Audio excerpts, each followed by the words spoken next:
पहले मनुष्य आदम को जीवित प्राणी बनाया गया था। दूसरे मनुष्य स्वर्ग से आए प्रभु को न तो बनाया गया था और न ही सृजित किया गया था। बाइबल कहती है कि वे स्वर्ग से आए थे। पहला मनुष्य पृथ्वी का है, पार्थिव है। दूसरा मनुष्य स्वर्ग से आए प्रभु है, न सृजित न ही सृजित। बाइबल कहती है कि दूसरा मनुष्य स्वर्ग से आए प्रभु है। क्या आपने उस मनुष्य को देखा है? वह मनुष्यों से परे है।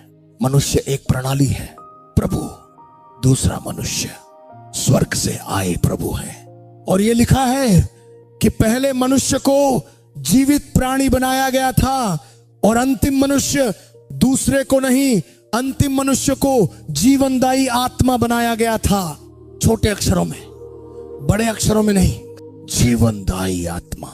क्या आप जानते हैं कि मैं अभी किसकी बात कर रहा हूं? तो यह मनुष्य का सर्वोच्च क्षेत्र है। मनुष्य जीवनदायी आत्मा के रूप में अंतिम अंतिम अंतिम मनुष्य है जो मसीह से आता है। मसीह में सृजित परमेश्वर की कारीगरी। आओ नई रचनाएं। वह कहता है यदि कोई मनुष्य मसीह में है तो वह एक नया प्राणी है, जिसका अर्थ है कि वह अंतिम मनुष्य है। वह कौन है? पवित्र आत्मा से जन्मा। वह एक आत्मा है। वह केवल एक आत्मा नहीं है, बल्कि वह एक अद्वितीय आत्मा है। वह कौन है? जीवन देने वाली आत्मा। इसलिए जाओ और मुर्दों को जिलाओ, अपनी आत्मा को उठाओ, अपने मन को उठाओ, जाओ और लोगों को नया जन्म दिलाओ। अपने समुदायों में मुर्दों को जिलाओ। तुम्हारे प्रचार के द्वारा बहुत से लोग मसीह के पास आते हैं। जाओ, तुम जीवन देने वाली आत्मा हो, तुम्हारे पास अनंत जीवन है। जाओ अनंत जीवन दो। तुम्हारे पास एक पुनर्जीवित आत्मा है। जाओ बहुतों की आत्माओं को पुनर्जीवित करो। जाओ मुर्दों को जिलाओ, मुर्दों को जिलाओ, मुर्दों को जिलाओ। इसलिए जब हम जीवन का संचार करते हैं तो यह प्रकाश के रूप में प्रकट होता है। इसलिए यह मसीह से जीवन के रूप में हमारी आत्माओं में आता है। यीशु ने घोषणा की और कहा, मैं मार्ग हूं, सत्य का अर्थ है वास्तविकता और जीवन। और जब यह जीवन मनुष्य की आत्मा में समाहित हो जाता है तो यह मनुष्य की आत्मा पर मोमबत्ती के प्रकाश के रूप में प्रकट होता है और फिर मनुष्य इसे ईंधन देता है। मनुष्य बढ़ता है क्योंकि जलते हुए प्रकाश को जलाए रखने वाला ईंधन पवित्र आत्मा के प्रति हमारा समर्पण है। शास्त्रों का हमारा अध्ययन, परमेश्वर के वचन के अनुसार पवित्र आत्मा द्वारा जीवन जीने का हमारा सचेत प्रयास। हर बार जब हम शास्त्रों का पाठ करते हैं, हर बार जब हम अध्ययन करते हैं, परमेश्वर के वचन को सुनते हैं, पवित्र आत्मा से प्रार्थना करते हैं, अन्य भाषाएं बोलते हैं और आत्मा शरीर और मन के दुष्चक्रों से दूर रहते हैं, तो हम पवित्र आत्मा के उस तेल को बढ़ाते हैं जो उस अग्नि को प्रज्वलित रखता है। अंतिम व्यक्ति जीवनदायी आत्मा है, जिसका अर्थ है परमेश्वर से जन्मा हुआ। बाइबल कहती है कि जो कोई परमेश्वर से जन्मा है वह संसार पर विजय प्राप्त करता है, और यही वह विजय है जो संसार पर विजय प्राप्त करती है, अर्थात मसीह में हमारा विश्वास। यदि आप परमेश्वर से जन्मे हैं तो आप एक जीवित जीवनदायी आत्मा है। दूसरे शब्दों में, आपके पास शारीरिक वासनाओं, दृष्टि की वासनाओं और जीवन के अभिमान पर जन्मजात विजय है। और ये तीन प्रमुख अंधकार हैं जो किसी भी आयाम में, किसी भी स्थान पर और किसी भी सभ्यता में शैतान की गतिविधियों, दुष्ट प्रभावों और नियंत्रण को बढ़ावा देते हैं। जब आप शारीरिक वासनाओं, दृष्टि की वासनाओं और जीवन के अभिमान से मुक्त हो जाते हैं तो शैतान आपके स्थान पर अस्तित्वहीन हो जाएगा।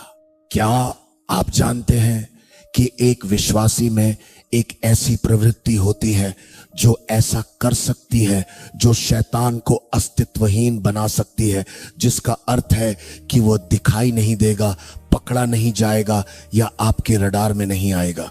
हाँ, मेरा मतलब ये नहीं है कि शैतान का अस्तित्व ही नहीं है, ठीक है, लेकिन एक ऐसा आध्यात्मिक स्तर होता है जिसे मनुष्य प्राप्त कर सकता है जहां शैतान का अस्तित्व ही समाप्त हो जाता है। जब बात आपकी आती है तो एक ऐसा हिस्सा है जिसे न तो आग जानती है, न ही गिद्धों की आंखों ने देखा है, न ही शेरों के पैरों ने उस पर कदम रखा है। बाइबल कहती है विनाश और मृत्यु के बारे में हमने सुना है। क्या आप जानते हैं इसका क्या अर्थ है? मैंने ये पहले भी कहा है, विनाश और मृत्यु। हम इस हिस्से को नहीं खोज सकते, लेकिन हम प्रसिद्धि सुनते हैं, हम कारनामों के बारे में सुनते हैं, पर हम उसे पा नहीं सकते। हम उस हिस्से का पता लगाने में असमर्थ हैं। एक हिस्सा ऐसा है जिसे मृत्यु नहीं देख सकती, एक हिस्सा ऐसा है जिस पर विनाश का कोई प्रभाव नहीं पड़ता। तो फिर मानवता के विरुद्ध शैतान का सबसे शक्तिशाली हथियार क्या है? विनाश और मृत्यु, है ना? चोर चोरी करने, मारने और नष्ट करने आता है, लेकिन एक हिस्सा ऐसा है जिसे मृत्यु और विनाश नहीं देख सकते। तो इसका मतलब है कि एक मार्ग है, एक आध्यात्मिक विकास है, एक निश्चित आध्यात्मिक उन्नति है जिसे एक विश्वासी प्राप्त कर सकता है, जहां रोग आपको छू नहीं सकता, जहां वायरस आपको छू नहीं सकते, जहां मानसिक उत्पीड़न आपको छू नहीं सकता, जहां नश्वरता का कोई अधिकार या शक्ति नहीं है ना? ये ईश्वर के भय का राज्य है। जो मनुष्य के लिए ईश्वर का ज्ञान है, तो अंतिम मनुष्य जीवनदायी आत्मा है। दूसरे शब्दों में, इस अंतिम मनुष्य को जीवनदायी आत्मा बनने के लिए उसका पुनर्जन्म होना चाहिए, जल से जन्म होना चाहिए, जिसका अर्थ है आत्मा, मन और शरीर का पवित्रीकरण। उसका जन्म आत्मा से होना चाहिए, जिसका अर्थ है कि तभी वह आत्मा से जन्म लेता है। इसलिए जब आप अंतिम मनुष्य के रूप में पवित्रता की पूरी प्रक्रिया से गुजर चुके होते हैं, तो दुनिया भर में बहुत से ईसाई अभी भी अंतिम मनुष्य बनने के शुरुआती चरण में हैं। जब आप फिर से जन्म लेते हैं तो आप प्रक्रिया शुरू करते हैं। जब आप जल से जन्म लेते हैं तो आप लगभग 75% प्रक्रिया पूरी कर चुके होते हैं, और जब आप आत्मा से जन्म लेते हैं तो आप इसे पूरा कर लेते हैं। इसे नबी कहा जाता है। आप ईश्वर से जन्म लेते हैं, आप आत्मा से जन्म लेते हैं। उन्होंने कहा सिवाय इसके कि मनुष्य फिर से जन्म ले और जल और आत्मा से जन्म ले। इसलिए ये आत्मा, मन और शरीर की पूर्णता के बारे में बात करता है। इसलिए फिर से जन्म का अर्थ है आत्मा की एक पुनर्जीवित अनुभूति या एक पुनर्जीवित आत्मा। फिर से जन्म लेना एक पुनर्जीवित आत्मा है जो जल से जन्मी है, धोई गई है, शुद्ध की गई है, नवीनीकृत की गई है और रूपांतरित हुई है। आत्मा से जन्मी आत्मा और शरीर ईश्वर की दिव्य व्यवस्था के साथ पूर्ण सामंजस्य में है। मानव पुनर्योजी आत्मा के नेतृत्व में, जो पूरी तरह से अग्नि के अधीन है, नेतृत्व नियंत्रण में है, पवित्र आत्मा का एकाधिकार है। इसलिए हमारे उद्धार का अंत तब होता है जब आत्मा मनुष्य नेतृत्व करता है, आत्मा, मन और शरीर, जबकि पवित्र आत्मा हमारे पुनर्जीवित मानवीय आत्मा का मार्गदर्शन करता है। तो चलिए मैं आपके लिए यह शास्त्र पढ़ता हूं। 1 कुरिन्थियों 15 पद 45 से 47 मैं आपके लिए पढ़ता हूं। और इसमें लिखा है, और यह लिखा है कि पहला मनुष्य आदम जीवित आत्मा बनाया गया था और अंतिम मनुष्य जीवनदायी आत्मा बनाया गया था। यह कैसे संभव है कि जो पहले आध्यात्मिक है वो पहले नहीं, बल्कि जो प्राकृतिक है वो पहले है, और उसके बाद जो आध्यात्मिक है वो पहले आता है। पहला मनुष्य पृथ्वी का है, दूसरा मनुष्य स्वर्ग से प्रभु है। उसकी स्तुति करो, आमीन।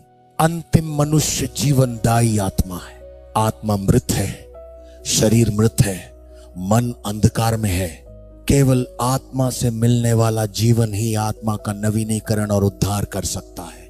बाइबल कहती है नम्रता से ग्रहण करो। वास्तव में मैं प्रश्न करता हूं, हर बुराई और निरर्थकता को त्याग दो और नम्रता से उस रोपित वचन को ग्रहण करो जो तुम्हारी आत्माओं का उद्धार करने में सक्षम है। बाइबल कहती है तुम्हारे भाग्य के अंत में तुम्हारी आत्मा का उद्धार होगा। आत्मा का उद्धार पुनर्जन्म के अनुभव के बाद होगा। इसलिए केवल आत्मा से मिलने वाला जीवन ही आत्मा का नवीनीकरण और उद्धार कर सकता है, और केवल उद्धार पाई हुई आत्मा ही शरीर को विनाश से मुक्त कर सकती है। शास्त्रों के अनुसार नश्वरता जीवन में समा जाती है। समझे, आत्मा में जीवन आपके प्राण को और शरीर को अपने वश में कर लेता है और फिर मानव शरीर को जीवन मिलता है। और इस वृद्धि के द्वारा, वचन के व्यापक विस्तार के द्वारा मैं अपनी कलीसिया का निर्माण करूंगा। मैं अपनी कलीसिया के मुख को बढ़ाऊंगा। मैं कलीसिया से बाहर रहूंगा और उन्हें उद्धार मिलेगा। मैं खिलाफत को नष्ट कर दूंगा। हे नश्वरता, जीवन द्वारा निगल ली जाएगी। तुम में जीवन कहां है? जीवन वो नहीं है जो परमेश्वर देने वाला है। परमेश्वर ने तुम्हें जीवन पहले ही दे दिया है। तुम्हारे पास अनंत जीवन है, लेकिन हम वे कार्य नहीं करते जो जीवन के क्षेत्रीय प्रभाव को बढ़ाने के लिए आवश्यक है, लेकिन हम अभी वही कर रहे हैं। आमीन। बाइबल कहती है कि अपने मन के नवीनीकरण द्वारा रूपांतरित हो जाओ। इसलिए नश्वरता प्रकाश के निरंतर विस्तार या प्रकटीकरण की सेवकाई द्वारा पराजित होने योग्य है। मनुष्य के लिए जीवन उसका प्रकाश है, इसलिए प्रकाश नश्वरता को निगल जाएगा। प्रकाश रोगों, कष्टों, अनैतिकता को निगल जाएगा। जो कुछ भी परमेश्वर के वचन के अनुरूप नहीं है, प्रकाश उसे निगल जाएगा। वह आमीन परमेश्वर के पुत्रों की एक टोली की तरह आना चाहिए। अब मैंने यहां कहा, अगर हम इस दिव्य बुद्धि की उपेक्षा करते हैं, अगर हम इस दिव्य प्रतिमान, इस दिव्य नियम, सिद्धांतों और व्यवस्था की उपेक्षा करते हैं, तो हम कितने भी वफादार क्यों ना हो, आप मसीह में कितने भी वफादार क्यों ना हो, हम चर्च जा सकते हैं। आप चर्च जा सकते हैं, स्तुति गीत गा सकते हैं, अपना दशमांश दे सकते हैं, सभी धार्मिक अनुष्ठानों, कर्तव्यों और अधिकारों का ईमानदारी से पालन कर सकते हैं, और फिर भी अपना शरीर खो सकते हैं।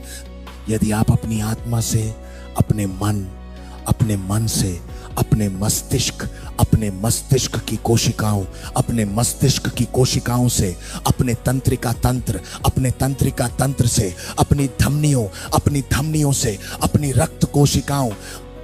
रक्त कोशिकाओं से, अपने हृदय और अपने हृदय से अपने शरीर के सभी अंगों तक रक्त संचार के उद्धारकारी मार्ग को नहीं समझते हैं, तो आप अपना शरीर खो देंगे।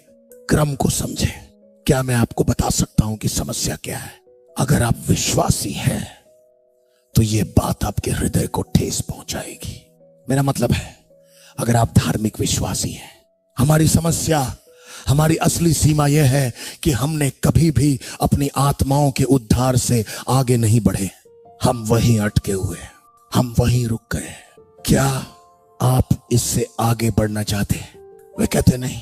इसलिए वे चाहते हैं कि आप बस उद्धार पा लें। यीशु की स्तुति करो, उद्धार पाओ। बस यीशु यीशु यीशु सुनते रहो। यीशु के बारे में कुछ मत सीखो, कुछ भी मत सीखो। मर जाओ या प्रभु के आने की प्रतीक्षा करो। यही समस्या है। हमने कभी विश्वास की सच्ची लड़ाई नहीं लड़ी। हमने कभी अनंत जीवन को प्राप्त करना नहीं सीखा। हमने कभी परमेश्वर के कवच पहनना नहीं सीखा। हमें कभी भी दुष्ट शक्तियों के क्षेत्रों में जाने के लिए तैयार नहीं किया गया। अब वे कहते हैं कि हम संघर्ष करते हैं। उन्होंने युद्ध को केवल मन तक सीमित कर दिया। फिर भी उद्धार का एक कवच है।